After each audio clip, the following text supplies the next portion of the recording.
Nosotros recibimos una llamada vía radio de parte del elemento que está comisionado en ese lugar, y eso fue indicando que la gente estaba un poco alarmada porque de grabar. el objeto Iba muy rápido, parecía y como en ese momento empezamos a una observar dirección con un así. cielo despejado una ráfaga de luz que se La empezaba roca a emitir. meteorítica que venera millones de musulmanes cada año y que se supone que cae. Amigos, les habla Pedro Ferri Santa Cruz.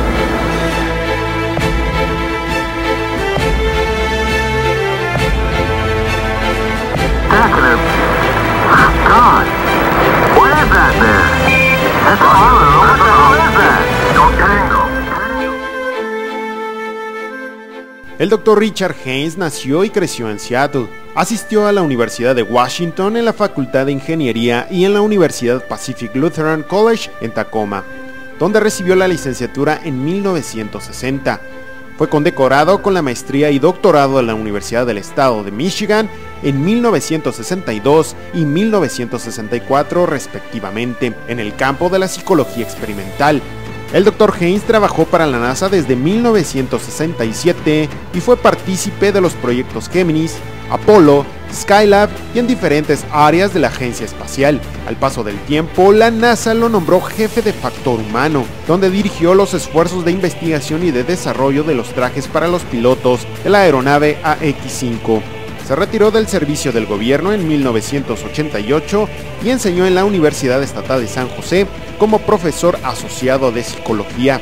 Desde 1990 ha proporcionado servicios de consultoría a la NASA en diferentes proyectos. Su interés por el fenómeno ovni se extiende por más de 20 años, con un interés especial en los avistamientos reportados por pilotos, el análisis de la evidencia fotográfica y datos sobre encuentros cercanos del cuarto tipo. Afirma el Dr. Haynes que estas tres áreas contienen el tipo de datos que nos llevará a un descubrimiento exitoso de la naturaleza esencial de este extraño fenómeno. Actualmente el Dr. Richard Haynes es jefe científico de NARCAP, por sus siglas en inglés, y en su traducción quiere decir Centro Nacional de Reportes de Aviación de Fenómenos Anómalos.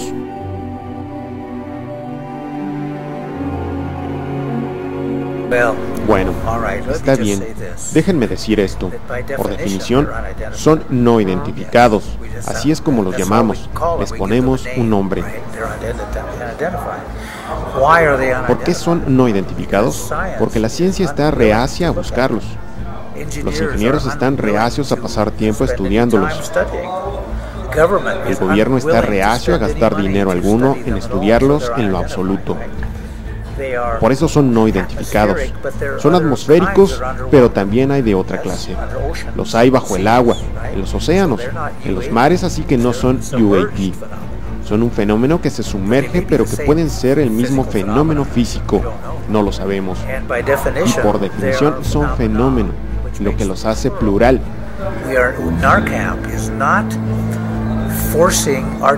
NARCAP no está forzando la definición en una sola cosa, que sería un fenómeno singular. En el idioma inglés, fenómeno es plural, así que dejaremos esa puerta abierta a varios fenómenos. ¿Entienden la idea? Ahora creo que ustedes quieren que diga que son extraterrestres, pero no lo puedo decir. No tengo la evidencia, pero tan pronto como la tenga, se los haré saber.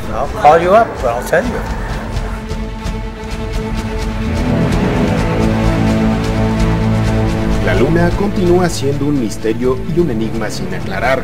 A pesar del tiempo, todavía permanecen sin explicar cientos de extraños acontecimientos que se han observado en su órbita y superficie a lo largo de los años, desde anómalas construcciones, luces enigmáticas y objetos no identificados hasta los inexplicables encuentros de algunos astronautas con presencias desconocidas.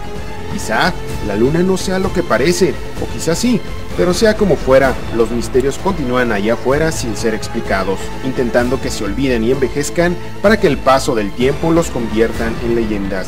Pero nosotros seguiremos recordándolos, continuaremos hablando de ellos y seguiremos advirtiendo que los enigmas y el misterio siguen sin resolverse. Al final de la década de los 50 comenzó la era del espacio y con ella soviéticos y norteamericanos comenzaron a lanzar al espacio Sputniks y cápsulas espaciales. casi como si fuera de una carrera por controlar el espacio se tratara. Y con ellos empezaron a aparecer testimonios en todo el mundo sobre la presencia de objetos voladores no identificados, que aunque trataban de ser explicadas con estos lanzamientos, un gran número de ellos no correspondían.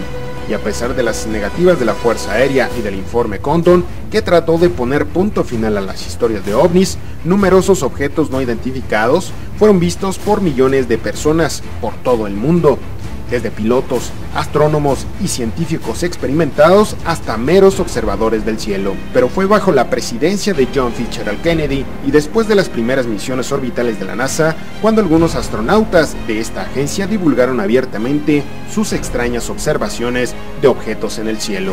El programa Mercury fue el primer programa tripulado de la NASA, cuyo objetivo principal era poner por primera vez en la historia de Estados Unidos a un hombre en órbita alrededor de la Tierra. Durante una de sus misiones que tenía por cometido orbitar alrededor de la Tierra, el comandante Gordon Cooper, en su cápsula Fate 7, declaró haber visto un ovni a su paso por cuarta vez por Hawái.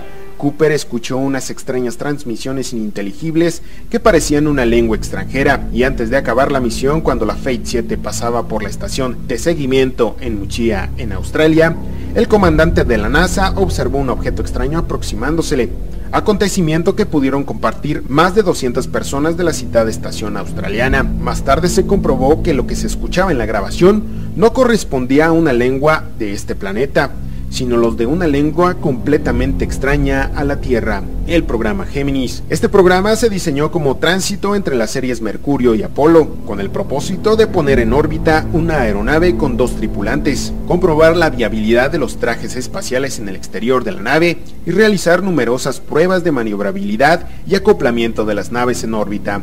Durante este programa, y de acuerdo con muchos investigadores, todos los astronautas de los 12 vuelos espaciales de la serie Géminis vieron uno o más ovnis. Sin embargo, la NASA negó o quitó importancia a estos extraños encuentros. El programa Apolo nació con el objetivo principal de llevar por primera vez al hombre a la superficie de la Luna y traerlo de vuelta a la Tierra sano y salvo. El Apolo 8 fue el primer lanzamiento de una nave a la Luna.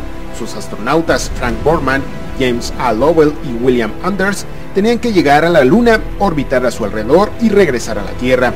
Los tripulantes del Apolo 8 vieron por primera vez lo que ningún hombre había visto: la superficie de la Luna. La descripción de Lowell fue contundente: la Luna es esencialmente gris, sin color, parece yeso.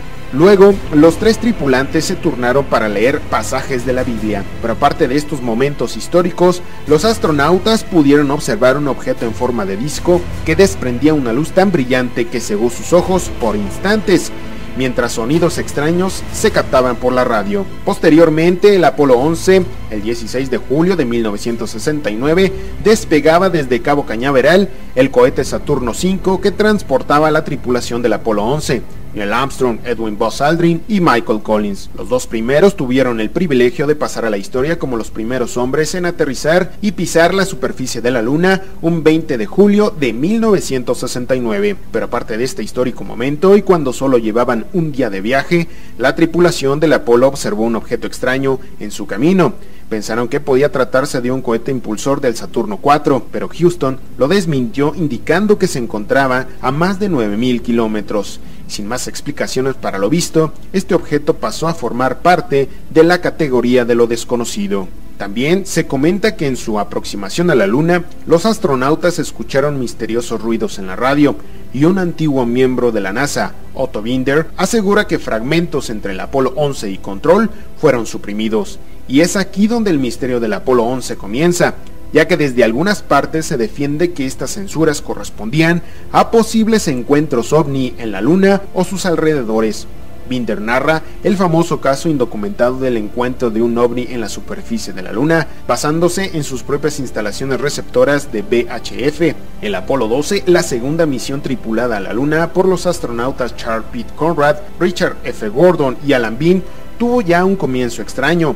Mientras se dirigían a la Luna, observatorios de Europa alertaron sobre la presencia de dos objetos brillantes en la cercanía del Apolo. Al día siguiente, los astronautas informaron que habían divisado dos objetos extraños que no habían logrado identificar. Igualmente, y como ocurrió en el Apolo 11, cuando la nave estaba cerca de la Luna, escucharon extraños sonidos que Houston nunca pudo o no quiso explicar. A su regreso a la Tierra, cuando pasaban sobre la India, los astronautas informaron que habían visto un objeto no identificado de brillante color. El Apolo 15, la calificada por muchos como la mayor proeza histórica en la exploración científica, tampoco estuvo exenta de una fascinante experiencia. Su tripulación, formada por David Scott, James Irwin y Alfred Wonder, pudieron observar en el instante de dirigirse al módulo lunar misteriosos objetos blancos volando a su alrededor, que fueron desapareciendo según se aproximaban hacia él. El Apolo 16, la penúltima misión del proyecto a cargo de John Young, Charles Duke y Thomas Matley, también tuvo algunas observaciones extrañas, pero de menor intensidad que en otras misiones, y algunas de ellas de dudosa credibilidad. El Apolo 17, la última misión del programa, llevaba entre su tripulación al primer científico Harrison Jack Smith, que viajaba junto a Eugene Cernan y Ronald Evans, y sin duda se convirtió en la misión con más observaciones de objetos desconocidos, como fueron los resplandores de luz que vieron en la parte occidental de la Luna, y para los que no se encontraron explicación alguna, ni tan siquiera para el científico de la NASA, Farouk El-Baz, que siempre lograba racionalizar cualquier suceso. Durante el resto del viaje, los astronautas Evans y Harrison observaron varios objetos no identificados que bajo su conocimiento nunca lograron explicar. Quizás muchos avistamientos podrían tener una lógica racional que no se pudo demostrar en su momento, pero la multitud de observaciones y hermetismo de la NASA al menos nos deberían hacer dudar y plantearnos si lo que nos contaron fue la verdad.